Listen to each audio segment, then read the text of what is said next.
Lili Irawati dari program studi D3 Akuntansi Fakultas Ekonomi Unisula. Jadi di sini saya akan membahas tentang auditing pengantar dengan tema kepatuhan terhadap kode etik yang diampu oleh Ibu Sri Dewi Wahyundaru. Pertama, kepatuhan terhadap kode etik ini. Saya di sini akan membahas ketentuan dari kepatuhan terhadap kode etik.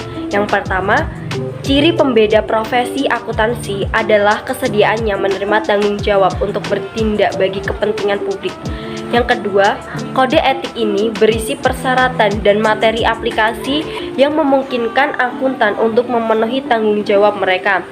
Yang ketiga, akuntan harus memenuhi kode etik.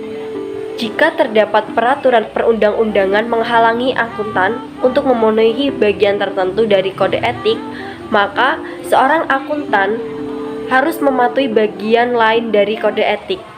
Untuk yang terakhir, akuntan mungkin menghadapi keadaan yang tidak biasa ketika akuntan meyakini bahwa penerapan persyaratan tertentu dari kode etik dapat mengakibatkan hasil yang tidak sepadan atau yang tidak memenuhi kepentingan pribadi.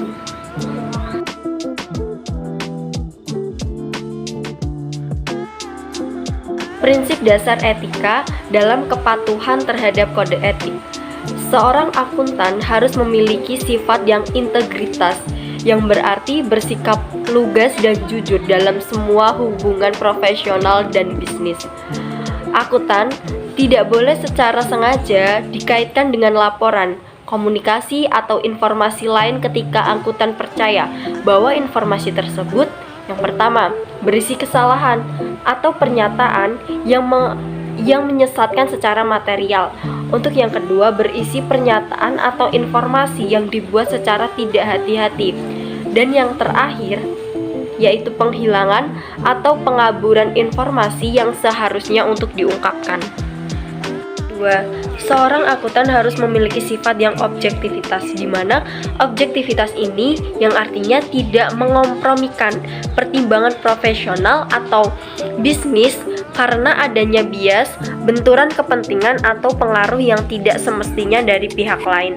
Akuntan tidak boleh melakukan aktivitas profesional jika suatu keadaan atau hubungan terlalu mempengaruhi pertimbangan profesionalnya atas aktivitas tersebut.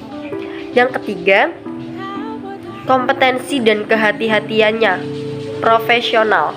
Jadi seorang akuntan harus memiliki sifat yang kompetensi dan berhati-hati profesional untuk satu, memastikan bahwa klien atau organisasi tempatnya bekerja memperoleh jasa profesional yang kompeten berdasarkan standar profesional dan standar teknik terkini serta ketentuan peraturan perundang-undangan yang berlaku. Yang kedua, bertindak sungguh-sungguh dan sesuai dengan standar profesional dan standar teknik yang berlaku.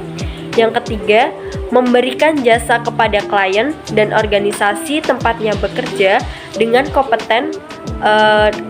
kompetensi profesional mensyaratkan akuntan. Yang keempat, menjaga kompetensi profesional mensyaratkan suatu kesadaran yang berkelanjutan dan pemahaman atas perkembangan teknis, profesional, dan bisnis yang relevan. Dan yang terakhir, keunggulan mencakup tanggung jawab untuk bertindak sesuai dengan persyaratan penugasan secara hati-hati, cermat, dan tepat waktu. Yang keempat ada kerahasiaan.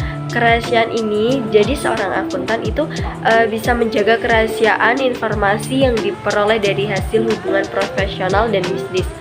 Akuntan harus satu, mewaspadai terhadap kemungkinan pengungkapan yang tidak disengaja, termasuk dalam lingkungan sosial dan khususnya rekan bisnis atau anggota keluarga.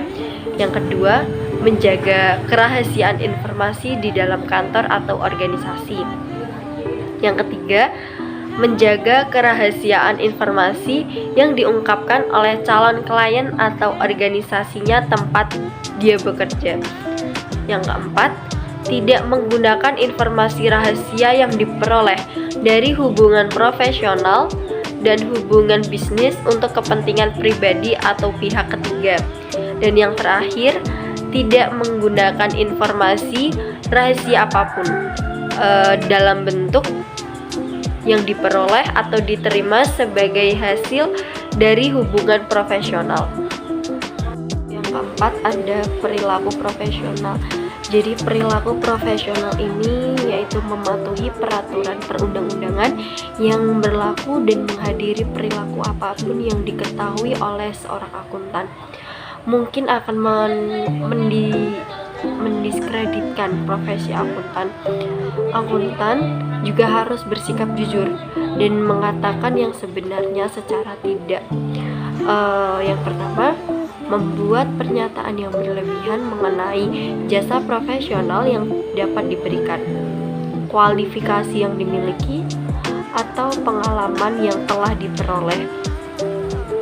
Yang kedua, membuat pernyataan yang merendahkan atau melakukan pertindakan yang tidak bisa didukung. Jenis ancaman. Jadi jenis ancaman ini ada 5. Yang pertama, ancaman kepentingan pribadi. Ancaman kepentingan pribadi adalah ancaman yang berupa kepentingan keuangan atau kepentingan lain yang akan mempengaruhi pertimbangan atau perilaku akuntan secara tidak tepat. Yang kedua, ada ancaman telaah pribadi. Jadi ancaman telaah pribadi ini ancaman ketika seorang akuntan tidak dapat secara tepat melakukan evaluasi atas pertimbangan yang telah dibuat oleh dia atau aktivitas yang dilakukan oleh akuntan atau individu dalam kantor atau organisasi tempat dia bekerja. Yang diandalkan oleh seorang akuntan ini ketika membuat suatu pertimbangan sebagai bagian dari pelaksanaan aktivitas yang sedang diberikan. Yang ketiga ada ancaman advokasi. Jadi ancaman advokasi ini adalah ancaman yang terjadi ketika seorang akuntan mendukung posisi klien atau organisasi tempat dia bekerja sampai pada titik yang dapat mengurangi objektivitasnya. Oke, yang keempat ada ancaman kedekatan.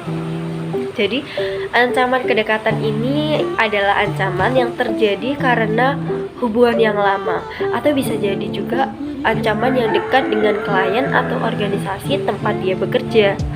Akuntan terlalu bersimpati pada kepentingan klien atau organisasi tempat dia bekerja, atau bisa juga terlalu mudah menerima hasil pekerjaan mereka. Yang terakhir ada ancaman intimidasi. Ancaman intimidasi ini adalah ancaman yang terjadi ketika akuntan dihalangi untuk bertindak secara objektif karena tekanan yang nyata atau dirasakan, termasuk upaya mempengaruhi akuntan secara tidak semestinya. Pertama, menerapkan pertimbangan profesional. Untuk yang kedua, tetap waspada terhadap informasi baru dan perubahan atas fakta dan keadaan. Untuk yang terakhir, menggunakan pengujian pihak ketiga yang rasional dan memiliki informasi yang cukup memadai. Jadi cara untuk mengatasi ancaman yang pertama adalah menghilangkan keadaan yang memunculkan ancaman. Yang kedua, menerapkan pengamanan untuk menurunkan ancaman sampai pada level yang dapat diterima. Dan yang terakhir, menolak atau mengakhiri aktivitas profesional tertentu. Saya cukupkan pembahasan saya mengenai kepatuhan terhadap kode etik. Jika ada kesalahan atau tutur kata yang kurang berkenan, mohon dimaafkan. Terima kasih. Wassalamualaikum warahmatullahi wabarakatuh.